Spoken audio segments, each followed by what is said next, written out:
እግዚአብሔር ፍጹም አባታዊ ሰላምታ ሰላም እላችኋለሁ።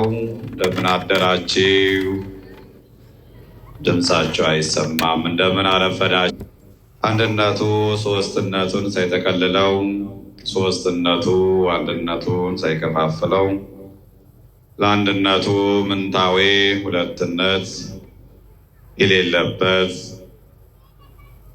ለሶስትነቱ ርባዬ አራትነት የሌለበት፣ በአንድነት በሶስትነት ጸንቶ የሚመሰገነው ወልደ አብ በመለኮቱ ወልደ ማርያም በትስብእቱ እግዚአብሔር ወልድ መድኃኔ ዓለም ኢየሱስ ክርስቶስ በቅዱሳን መላእክት አንደበት በደቂቀ አዳም አንደበት ስሙ የተመሰገነ ይሁንልን።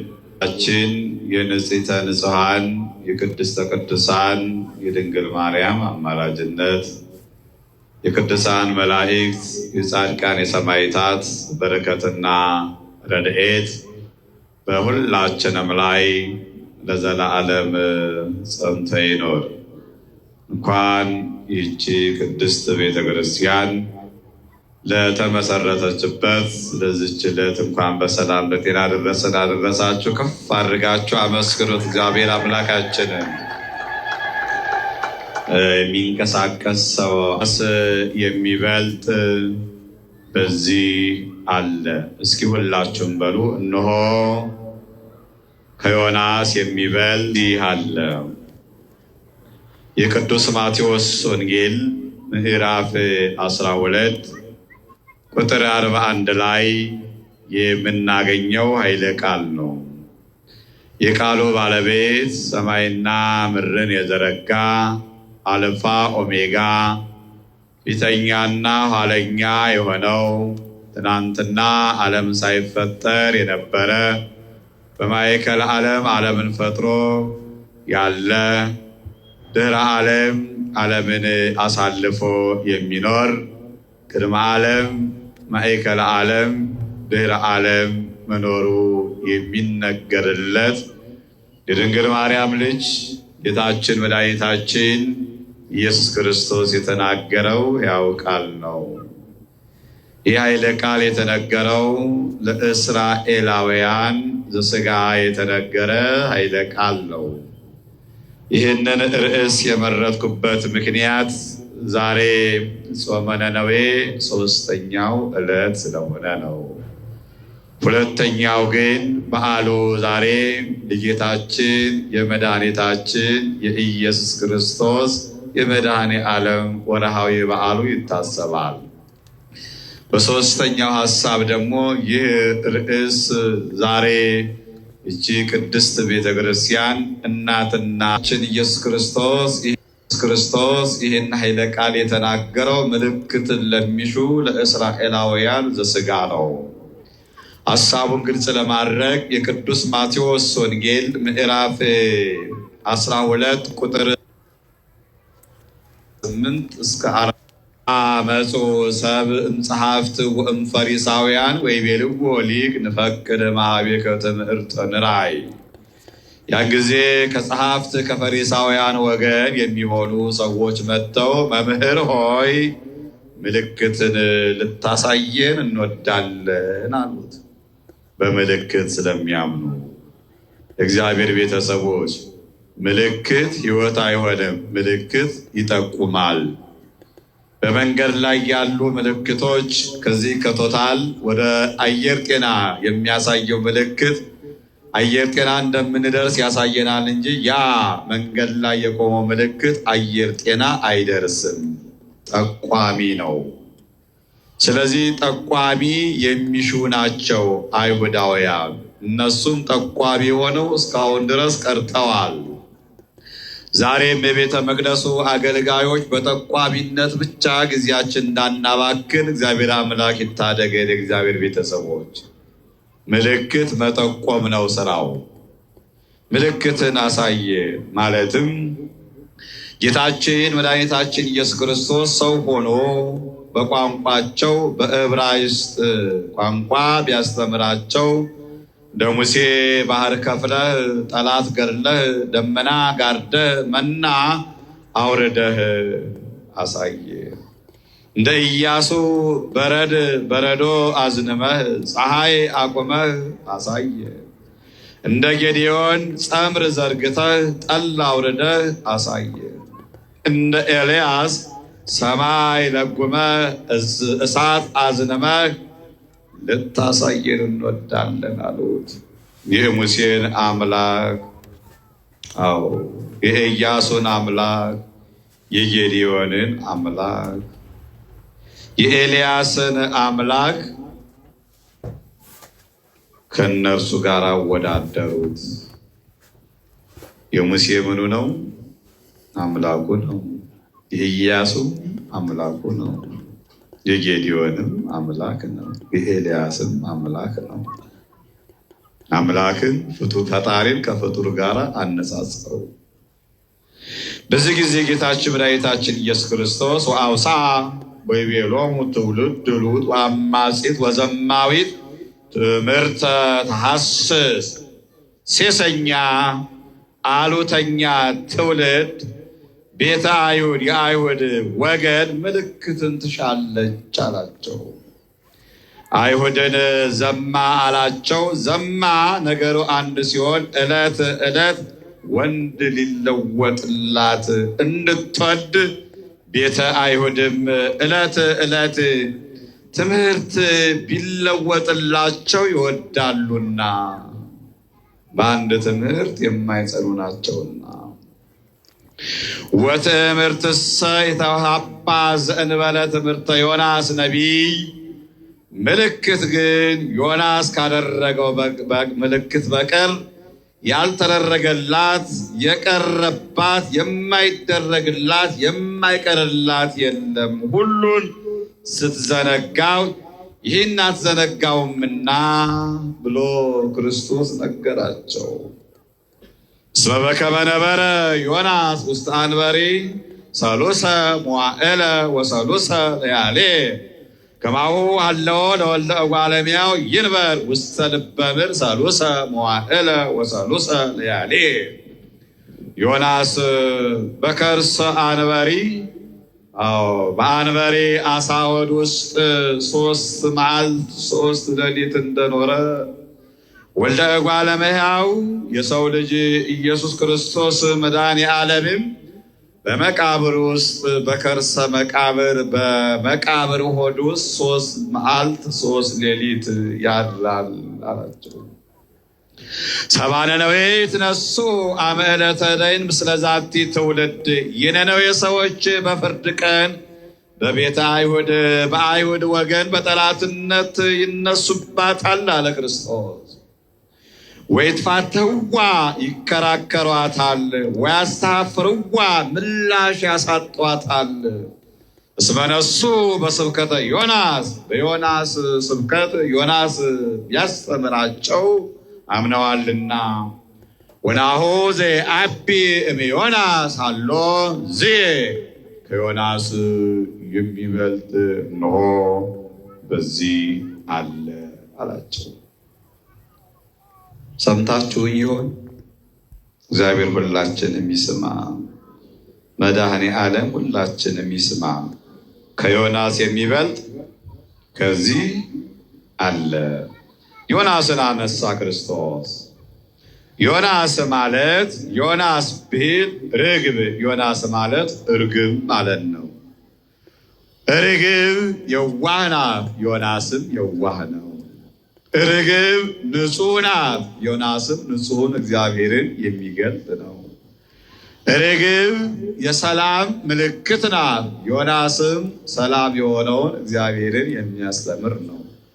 ርግብ የመንፈስ ቅዱስ ምሳሌ ናት፣ ዮናስም ረድኤተ መንፈስ ቅዱስ ያልተለየው ነው። ዮናስ ማለት ርግብ ማለት ነው፣ ርግብ ማለት ነው። ዮናስ በትንቢተ ዮናስ ላይ ነገር ግን ከእግዚአብሔር ለመሸሽ ቢጥርም እንኳን እግዚአብሔር አምላካችን በአሳ አንበሪ ውስጥ አድርጎ ወደምትፈለገው ወደ ነነዌ እንድትሄድ ያደረገው ነው። በነገራችን ላይ ስለ ትንቢተ ዮናስ በዚህ በሁለቱ በኋላ ካሉት በሁለቱ ቀናት ተምረናል። በየዓመቱም እንማራለን። እኔ ግን አንድ ነገር ጠቁሚያችሁ ልለፍ። ትንቢተ ዮናስን መምህራነ ቤተ ክርስቲያን 3 መጻሕፍት ነው ይላሉ። ስንት መጻሕፍት? 3 መጻሕፍት። አንደኛው ትንቢተ ዮናስ መጽሐፈ ንስሐ ነው። የንስሐ መጽሐፍ ነው። ስለ ንስሐ ይናገራል። ሁለተኛይቱ ትንቢተ ዮናስ መጽሐፈ ትንሣኤ ነው። የትንሣኤ መጽሐፍ ነው። ስለ ትንሣኤ ይነግረናል። ሶስተኛይቱ ትንቢተ ዮናስ መጽሐፈ ምሕረት ነው። የይቅርታ መጽሐፍ ነው። ስለ ይቅርታ ይነግረናል። ዮናስ ወደ ነነዌ ሂድ ሲባል እርሱ ግን ወደ ተርሴስ መሄድን ወደደ። ነነዌና ተርሴስ ተቃራኒ ሀገራት ናቸው። ነነዌ በምስራቅ የምትገኝ በአሁኑ ሰዓት ኢራቅ ተብላ የምትጠራ ናት። ሰሜን ኢራቅ ትባላለች በአሁኑ ሰዓት። ተርሴስ ደግሞ በምዕራብ የምትገኝ ናት። በአሁኑ ሰዓት ስፔን በምትባለው አካባቢ የምትገኝ ናት። የጂኦግራፊ ምሁራን ሲገልጹልን ነነዌ እግዚአብሔርን ስለበደለች፣ ነነዌ ከእግዚአብሔር ጋር ስለተጣላች የነነዌን ሕዝብ ሄዶ ዮናስ እንዲያስተምር እግዚአብሔር አዘዘው። እንዲህ ብለህ ተናገር አለው እግዚአብሔር። እስከ ነሳሉስ ዕለት ትትገፈታ ነነዌ ሀገር አባይ፣ ታላቂቷ ሀገር ነነዌ እስከ 3 ቀን ድረስ ትጠፋለች ብለህ አስጠንቅቃቸው አስተምራቸው አለ እግዚአብሔር። ምክንያቱም ነነዌ እግዚአብሔርን በድላለችና። የነነዌ በደል ምንድነው ሲባል አንደኛ አምልኮት እግዚአብሔርን አለመፈጸም ነው። እግዚአብሔርን ማምለክ ትታ ነነዌ አምልኮተ ጣዖትን ትፈጽም ነበረ። እግዚአብሔርን አለማምለክ እግዚአብሔርን መበደል ነው። ገንዘባችን አምላክ የሆነብን፣ ውበታችን አምላክ የሆነብን፣ ቋንቋችን ኦሮሞነታችን፣ አማራነታችን፣ ትግሪነታችን ቋንቋ የሆነብን በደል ነው። እግዚአብሔርን በድለነዋል። አዎ ልጆቻችን አማልክት የሆኑብን፣ ትዳራችን አምላክ የሆነብን በደል ነው። እግዚአብሔርን በድለነዋል። ይህን ነው በደል። እግዚአብሔርን አለማምለክ ነው የመጀመሪያው። አሕዛብ ናቸው፣ ነገር ግን ስለ እግዚአብሔር ያውቃሉ፣ ማምለክ ግን አልወደዱም። ሁለተኛይቱ የነነዌ በደል ኦርቶዶክሳውያን ሕገ እግዚአብሔርን አለመጠበቅ ነው። ሰው እግዚአብሔርን የማያመልክ ከሆነ የእግዚአብሔርን ሕግ አይጠብቅምና ነነዌ ሕገ እግዚአብሔርን አልጠብቅም ብላ ቸል ብላ ያለፈች ሀገር ናት። ሶስተኛይቱ የነነዌ በደል ፍርድ ማጓደል ነው።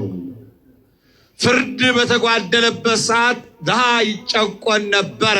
በነነዌ ደም ይፈስ ነበረ። ናሆም ምዕራፍ 1 ቁጥር 3 ላይ የደም መሬት ብሎ ይገልጸዋል። ፍርድ ሲጓደል ደም ይፈርሳል።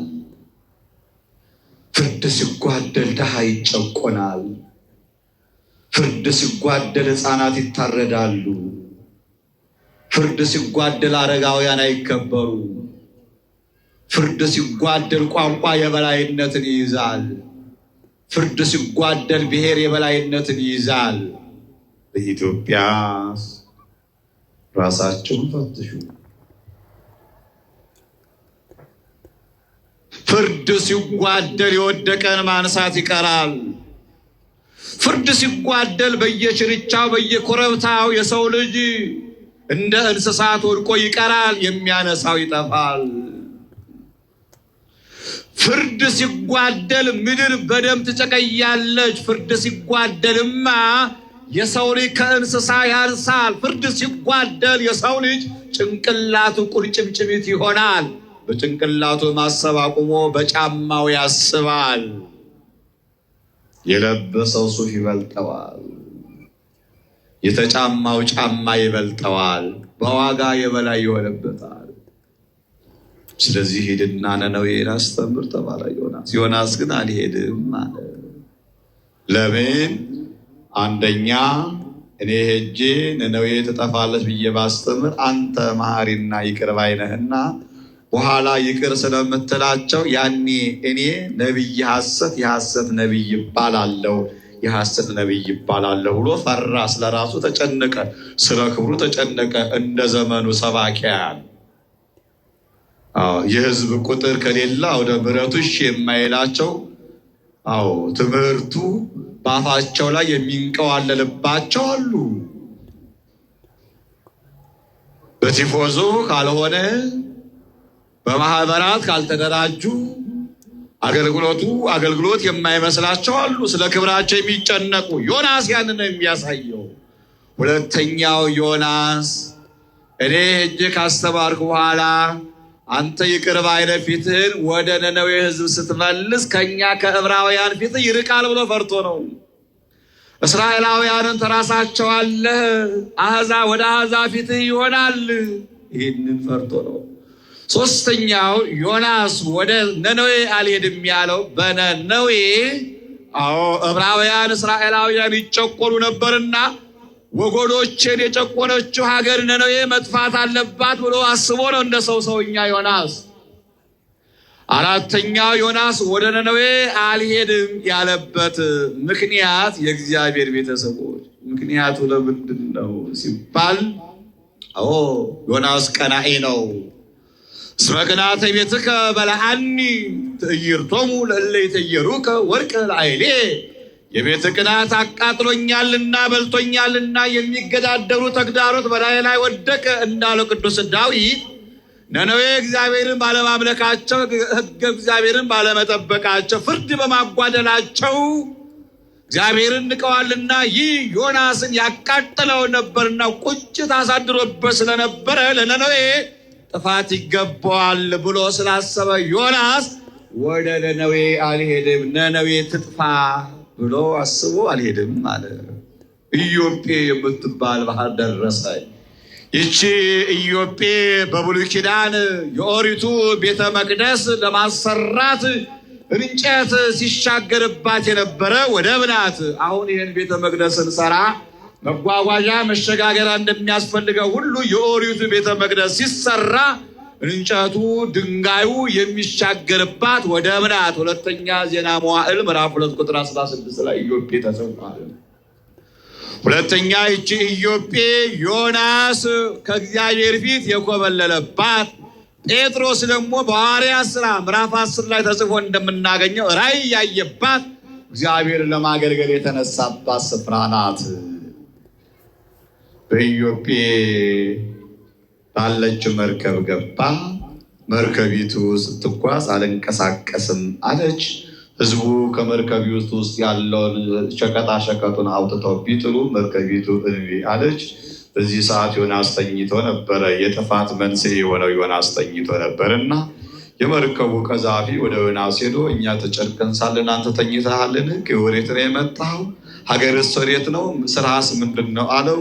እኔ ዕብራዊ ነኝ አለ ዮናስ። ስራዬ ባህርና የብሱ የፈጠረ የሰማይ አምላክ እግዚአብሔርን ማምለክ ነው አለ። እስኪ አመስግኑ አምላከ ዮናስን። አሁን ዮናስ ምንም ከእግዚአብሔር ፊት መኮብለል ቢፈልግም ስንኳን እግዚአብሔርን እንደሚያመልክ እግዚአብሔርን አላቋረጠምና ባህሩንና የብሱን የፈጠረ የሰማይ አምላክ እግዚአብሔርን ማምለክ ነው አለ ስራዬ። ትንቢተ ዮናስ ምዕራፍ 1 ቁጥር 9 ላይ ባህሩን አለ በባህር ያሉትን ፍጥረታት የፈጠረ፣ የብሱን አለ በደረቅ ቦታ ላይ ያሉትን ፍጥረታት የፈጠረ፣ የሰማይ አምላክ አለ በሰማይ ያሉ መላእክትን የፈጠረ። ፍጥረታት መኖሪያቸው በሶስት ይከፈላል። አንዱ በባህር፣ ሁለተኛው በየብስ በደረቅ ቦታ፣ ሶስተኛው በሰማይ ይኖራሉና ባህሩንና የብሱን የፈጠረ የሰማይ አምላክ እግዚአብሔርን አመልካለሁ ብሎ ገለጠ። በዚህ ጊዜ ለፈጣሪ ንገርልን፣ ለእግዚአብሔር ንገርልን ቢሉት እሱ ግን መልሱ ምንድን ነው? ከመርከቡ አውጥታችሁ ጣሉኝ አለ። መርከቢቱ እንዳትሄድ ምክንያቱ እኔ ነኝ አለ። እኛ መኪናው አልሄድ ያለው በእኔ ምክንያት ነው ቢለን አንድ ሰው ቦክስ ሁሉ ይከተለዋል አይደለም? ንብረቴን የጣልኩትን ክፈሉ እንለዋለን። አንገቱን አንቀል አንጠልጥለን ነው የምናወርደው አይደለም? ይሄ ይቅርና ረዳቱና ሹፌሩ ተባብረው ግቡ ካሉም በኋላ ትርፍ ከጫኑ በኋላ መንገድ ላይ ግን እንደዛ አላደረጉም። እነዛ አሕዛብ እኮ ናቸው። ይገርማችኋል። ምንድነው ያሉት? ዕጣ እንጣጣል አሉ። ዕጣ ሲጣል በዮናስ ላይ ወጣ። እንዲህማ ከሆነ የፈጠረ እግዚአብሔር ነፃ ያውጣ፣ በእኛ ላይ ደም አይሆንብን፣ ግፍ አይሆንብን ብለው ዮናስን ከመርከቡ አውጥተው ወደ ባህር ጣሉት። በዛን ሰዓት ላይ የታዘዘ አሳ አንበሪ ዮናስን ተቀበለው። 3 መዓልት 3 ሌሊት በባህር ውስጥ ከተጓዘ በኋላ በሶስተኛው ቀን በሶስተኛው ሌሊት ነነዌ ያደረሰው የታዘዘው አሳ አንበሪ። ሊቁ ይናገራል፣ ሰው ከእግዚአብሔር ፊት ሲሸሽ እግዚአብሔር ይከተለዋል ይላል። ዮናስ ከእግዚአብሔር ፊት ኮብልሎ ነበረ። ነገር ግን እግዚአብሔር ተከተለውና እግዚአብሔር የሚፈልግበት ቦታ ዮናስን አደረሰው። ክብርና ምስጋና ይግባው ለመድኃኔዓለም። ታሪኩን ታውቁታላችሁ። ለማሳጠር ያክል ዮናስ በአሳ አንበሪ ውስጥ ሆኖ ጸለየ። ጨለማ የንስሐ ምልክት ነው ይላሉ። ንስሐ መግባቱን ያሳያል።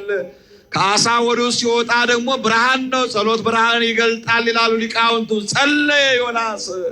በሞቱ ሆኜ ያረሳኝ አንተ ነህ፣ በአሳ አንበሪ ውስጥ ሆኖ ሰማኸኝ አለ። በጨለማ ውስጥ ሆነን የሚሰማን ማን ነው? እሱ የእግዚአብሔር ቤተሰቦች እግዚአብሔር ነዋ። አመስግኑት በእውነት ያለ ሐሰት። ከዚህ በኋላ ዮናስ አንድ ቃል ብቻ ተናገረ ለነነዌ ሕዝብ። እስከ ነሳሉስ ዕለት ትትገፈታ ነነዌ ሀገር አባይ፣ ታላቂቷ ሀገር ነነዌ እስከ 3 ቀን ድረስ ምን ትላለች? ትጠፋለች አለ። ታላቅ አለ። ነነዌ ታላቅ መሆኗ በሕዝብ 12,000 ሕዝብ ነበረባት። 1,000 10,000 ነው። 10,000 ሲባዛ በ12 120,000 ሕዝብ ነበረባት በሕዝብ። 3ኛ በከተማ ስፋቷ፣ ከተማይቱ ብቻ የ3 ቀን መንገድ ታጓጉዛለች፣ ታስኬዳለች በእግር ማለት ነው። 4ኛው በሀብት በእውቀት። አዎ ነነዌ ታላቅ ሀገር ናትና ትጠፋለች ብሏቸው የምትጠፋበትን ምክንያት አልነገራቸውም። እንዴት እንደሚድኑ አልነገራቸውም። ይህንን ብቻ ጠቁሞ ዮናስ ነነዌን ከተማይቷን ለቆ ወደ ገጠር ወደ ዳር ቦታ ላይ ሄዶ ዳስ ሰርቶ መኖር ጀመረ።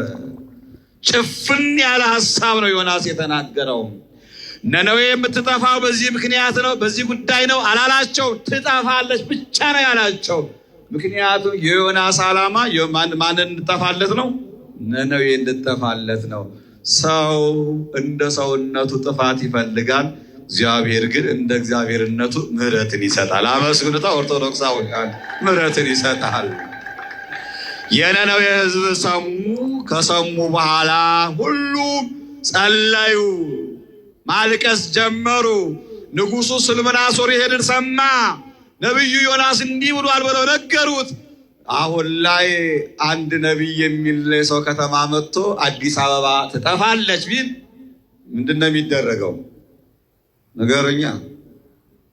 እናንተ እዛው ሀሳቡ ታውቁታላችሁ ምን እንደሚደረግ። ማቅ ለበሰ፣ አዋጅ አወጀ። ሁሉም በነነዌ ከተማ ያለ ይጹም፣ ይጸልይ። ሕፃናት የእናቶቻቸውን ጡት አይጥቡ፣ ጥጆች ከላሞቻቸው ጋር አይገናኙ፣ ከእናቶቻቸው ጋር አይገናኙ ብሎ አዋጅ አወጀ። ከንጉሡ እስከ እንስሳቱ ለ3 ቀን ጾሙ፣ ጸለዩ።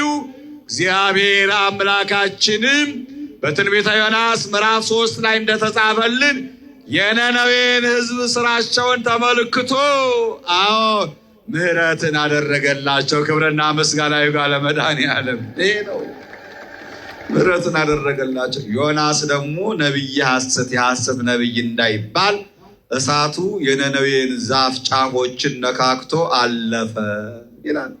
ዮናስ ግን ተቆጣ። የፈራሁት ይሄን አልነበረ? ይሄው እግዚአብሔር ይቅር አለ ነነዌን አለ ዮናስ።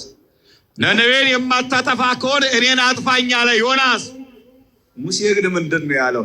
እስራኤላውያንን የምታጠፋቸው ከሆነማ እኔን ከሕይወት መዝገብ ላይ ፋቀኝ ነው ያለው ሙሴ።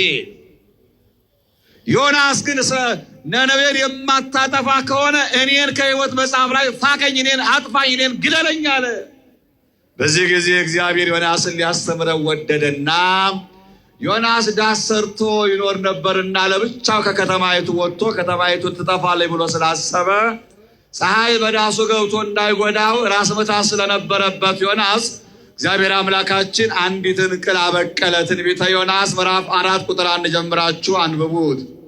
ያችም ቅል በዳሱ ላይ ወጣችና ዳሱን አስጌጠችው፣ ዲኮር ሆነችለት ለዮናስ፣ ውብ ሆነለት ዮናስ። ዳሱ ፀሐይ የማያስገባ ሆነ፣ ንጹሕ አየር የሚያገኝበት ሆነ።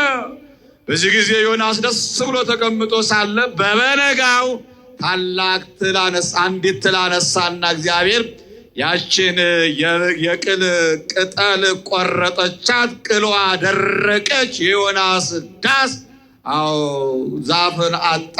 ዮናስም በራስ ምታት ተጎዳ፣ ፀሐይ አንገላታ፣ የፀሐይ ማቃጠል አገኘው። በዚህ ጊዜ ዮናስ አዘነ። እግዚአብሔር ሊያስተምረው ስለወደደ ዮናስ ለምንድን ነው የምታዝነው? ለምንድን ነው የምትቆጣው? ምን አሳዘነ አለው። የሰጠኝን ቅል አደረክብኝ እኮ አለ ዮናስ። እግዚአብሔር ምን አለ? እግዚአብሔር ቤተሰቡ አንተ ላልተከልካት ላልኮተኮትኳት ውሃ ላላጠጣት ለዚች ለቅሏ አዘንክ። እኔ ደግሞ ቀኝና ግራቸውን ፊትና ኋላቸውን ላይና ታቻቸውን የማያውቁ ሕፃናት ላሉባት ከተማ ለ120 ሕዝብ ለ120 ሺህ ሕዝብ እንደምንድን ነው የማላዝነው አለውና ዮናስን እግዚአብሔር አስተማረው። ክብርና ምስጋና ይግባው ለመድኃኔዓለም። የትምህርታችን ማጠቃለያ ከዮናስ የሚበልጥ ከዚህ አለ። ምንድነው ወደኛ ሐሳብ ብንወስደው? እሷን ላንሳና ትምህርት የላጠቃል። የመጀመሪያው ክርስቶስ ከዮናስ የሚበልጥ ከዚህ አለ ያለው ዮናስ ባሪያ ነው፣ ክርስቶስ ጌታ ነው። ቅዱስ ዮሐንስ አፈወርቅ ሲናገር ዮናስ ባሪያ ነበረ፣ ክርስቶስ ጌታ ነው። ዮናስ ከዓሣ ሆድ ወጣ፣ ክርስቶስ ከመቃብር ተነሳ ይላል። ዮናስ ምንድን ነው? ባሪያ፣ ክርስቶስስ ጌታ። ዮናስ ከምን ወጣ? ከዓሣ አንበሪ። ክርስቶስስ ከምን ወጣ? ከመቃብር ወጣ። ስለዚህ ከመቃብር የወጣው ክርስቶስ ይበልጣል ይልና ዮሐንስ አፈወርቅ ክርስቶስ ከዮናስ የሚበልጥበት ይልና በስልጣን በበቀለ በትንሣኤ በማዳን ክርስቶስ ከዮናስ ይበልጣል። ስለዚህ የነነዌ ሕዝብ ከዓሣ አንበሪ የወጣውን ዮናስን ሰምተው ንስሐ ገቡ። እኛ ከመቃብር የተነሳውን ክርስቶስን ሰምተን ለንስሐ በቅተን ይሆን? የእግዚአብሔር ቤተሰቦች፣ ይሄ ነው ወደኛ ሕይወት የሚገባው። ሁለተኛው ዮናስ የሞት ምሳሌ ነው። ቅዱስ ሄሌኔዎስ የተባለ ሊቅ እንዲህ ይለናል። ዮናስ የሞት ምሳሌ ነበረ፣ ክርስቶስ ሞትን ማሸነፍ ነው። ዮናስ ምሳሌ ብቻ ነው፣ ክርስቶስ ግን እውነት ነው። ምሳሌ ከእውነት አይበልጥም፣ እውነት ከምሳሌ ይበልጣል። እውነት የሆነውን ክርስቶስን አምነን ይሆን? እኛስ ኦርቶዶክሳውያን ነነዌ ምሳሌ የሆነውን ክርስቶስን ማን ነው? ዮናስን አምና ተቀብላ ተረድታ ለንስሐ ከበቃችማ እውነት የሆነውን ክርስቶስን ዛሬ ተሰብከን እኛ ተለውጠናል። የእግዚአብሔር ቤተሰቦች፣ ይሄ ነው ሁለተኛው የሚነግረን። ሶስተኛው የሚነግረን ምንድን ነው ስንል ዮናስ የተላከ ነው፣ ክርስቶስ ተላኪ ነው። ማን ላኪ ነው?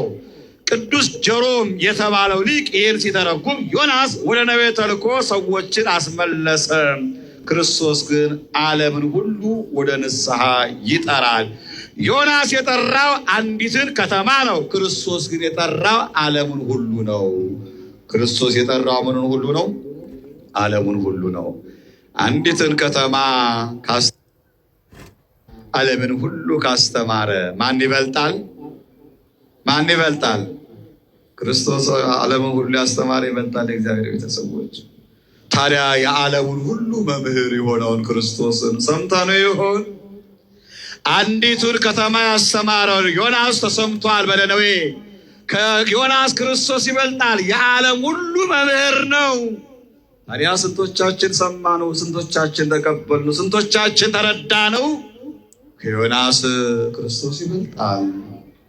አራተኛው የእግዚአብሔር ቤተሰቦች፣ አዎ አንዱ ዮናስን ነነዌ ሰምታ አመነች። ክርስቶስ ግን ለአይሁድ ሁሉ ለዓለም ሁሉ የመጣው ነውና አልታመነም። ቅዱስ አውግስጢኖስ የተባለው ሊቅ ይህን ሲተረጉም ነነዌ ዮናስን ሰማችና አመነች፣ አይሁድ ግን ጌታን አዩት፣ ነገር ግን አላመኑትም ይላል። የሚደንቅ ነው እኮ። እስራኤል ዘሥጋ ጌታን አዩት፣ አላመኑትም። በቋንቋቸው እየተናገረ አላመኑትም። ዛሬስ እስራኤል ዘነፍስ እኔና እናንተ ሳያዩ የሚያምኑ ብፁዓን ናቸው የተባልን እኔና እናንተ ክርስቶስን አምነኑ ይሁን? በእምነት ይሁን የምንመላለሰው? እምነታችን አልደከመብንም? በእምነታችን አልጎሰቆልንም? አልባዘንም? በደንብ ራሳችን ይሁን። አራተኛው ሀሳብ ይሄ ነው። የአሕዛብ እምነት የአይሁድን ይፈርዳል። ነነዌ ትፋረዳለች ማለት በአይሁድ ላይ ይሄንን ነው። ዛሬ ነነዌ እንዳትፋረድብን ልንጠቀቅ ይገባል፣ እንዳንወቀስ። ነነዌን ስንጾም ያንን ማሰብ አለብን። ከክርስቶስ የሚያንሰው ዮናስ ነነዌን አሳምኗል። ከዮናስ የሚበልጠው ክርስቶስን ግን እኛ አምነን ይሁን? በአፋችን ብቻ ነው ክርስቶስ የምንለው መድኃኔዓለም የምንለው? ልባችን አምነዋል? ልባችን ክፍት ሆነዋል? ራሳችንም ምልክት። የመጨረሻውና አምስተኛው ዮናስ ምልክት ነው። 3 ቀን 3 ሌሊት በአሳ ሆድ ያደረው ለምልክትነት ነው። ክርስቶስ ግን 3 ቀን 3 ሌሊት በመቃብር ሆኖ ለሰው ልጅ ሕይወትን ሰጠ። ዮናስ ጊዜያዊ ማዳን ነው። ክርስቶስ ዘላለማዊ ሕይወት ነው። ጊዜያዊ ማዳን ያዳነውን ዮናስን ነነዌ ከተቀበለችማ ዘላለማዊ ሕይወት የሆነውን ክርስቶስን እኛ እንዴት ነው የተረዳነው? የእግዚአብሔር ቤተሰቦች፣ ዮናስ ምሳሌ ነው፣ ክርስቶስ ፍጻሜ ነው። ዮናስ ተልኳዊ ነበረ፣ ክርስቶስ ላኪ ነው። ላኪውን ክርስቶስን ስንቶቻችን ተረዳ ነው? ለእመይበላክሙ ሥጋሁ ለወልደ እጓለ እመሕያው ወይሰተክሙ ደሞ አልብክሙ ሕይወተ ዘላለም። የሰው ልጅ ሥጋውን ካልበላችሁ ደሙንም ካልጠጣችሁ የዘላለም ሕይወት የላችሁም። ሕይወት የሆነውን ክርስቶስን ስንቶቻችን ሕይወታችን አደረግነው? የእግዚአብሔር ቤተሰቦች፣ ከዮናስ የሚበልጠው ከዚህ አለ። ከዚህ ከቤተ መቅደሱ፣ ከዚህ ከመንበረ ክብሩ፣ ከነቢያት የሚበልጠው፣ ከሐዋርያት የሚበልጠው፣ ነቢያት ትንቢት የተናገሩለት፣ ሐዋርያት የሰበኩለት፣ ከሰማዕታት የሚበልጠው፣ ሰማዕታት አንገታቸውን ለሰይፍ የሰጡለት መድኃኔ ዓለም ከዚህ አለ። ኦርቶዶክሳውያን፣ ከቤተ መቅደሱ ያለው አማኑኤል ነው። ከቤተ መቅደሱ ያለው የድንግል ማርያም ኢየሱስ ክርስቶስ ነው። ከዚህ አለ። ሌላ ቦታ አትሂዱ፣ ሌላ ቦታ አትባዝኑ፣ አዳራሽ አትሂዱ። ክርስቶስ ያለው በአዳራሽ አይደለም፣ ከዚህ ነው። አመስግኑታ መድኃኔዓለም ከዚህ ነው ያለው መድኃኔ ዓለም። አዎ ሥጋውና ደሙ ያለው ከዚህ ነው። መስቀሉ ያለው ከዚህ ነው፣ ከቤተ መቅደሱ ነው። አባቶቻችን በሐዋርያት እግር የተተኩ ካህናት ያሉት ከዚህ ነው። ሌላ ቦታ ቅልውጥ አትሂዱ። የእግዚአብሔር ቤተሰቦች፣ ዋናውን ትቶ ሌላ ቦታ የሚሄድ እሱ ቀላዋጭ ነው። እኛ ቀላዋጮች አይደለንም። ቅልውጥ አንሄድም። እኛ ባለቤቱ ያለው ከዚህ ነው። ከዮናስ የሚበልጥ ከዚህ አለ። ታዲያ ከዮናስ የሚበልጠው መድኃኔ ዓለም እናቱ ድንግል ማርያም ዛሬ ጥር 27 የምናከብረው ሊቃውንቱ እንዳሳሰቡኝ 14ኛ ዓመቱን እቺ እራት ገደባት እያቸው ወፈጸማ መንፈስ ቅዱስ፣ መንፈስ ቅዱስ ደግሞ ፈጸማት፣ ጉልላቷን አሳመረ። አስተውሉ፣ ቅዱስ ያሬድ ምስጢር ነው የተናገረው። ወልድ ሰራት ማለት በወልድ ደም ተመሰረተች ሲል ነው። እግዚአብሔር ቤተሰቦች፣ መንፈስ ቅዱስ ፈጸማ ማለት ደግሞ በቤተ መቅደስ ውስጥ በቤተ ክርስቲያን ውስጥ የሚከናወነው አገልግሎት እያንዳንዱ በመንፈስ ቅዱስ ስለሚከናወን ነው። እግዚአብሔር ቤተሰቦች፣ ታዲያ ይቺ ቤተ ክርስቲያን ክርስቶስ ያለባት፣ መድኃኔ ዓለም ያለባት፣ ሥጋውና ደሙ የሚፈተትባት፣ በንስሐ የምንታጠብባት የሥላሴ ልጅነት የምናገኝባት ደብረ ማን ነው ስሟ? ፈለገ ሕይወት። የሕይወት ምንጭ የሆነችው ከተወለደች ዛሬ 14 ዓመት ሆኗታል። አመስግኑ። የ14 ዓመት ብላቴና ናት። የስንት ዓመት? አቤት ተው። ከዚህ አለ የነቢያት ጌታ፣ የነቢያት ፈጣሪ፣ የሐዋርያት አስገኝ። ከዚህ ዓለም እናቱ ድንግል ማርያም ቅድስት ኪዳነ ምሕረት በፈቃደ እግዚአብሔር እዚህ ቦታ ላይ የታነጸበት ታቦታቱ የገቡበት የልደተ በዓል ነው የምናከብረውና ለልደተ በዓል ሲመጣ ደግሞ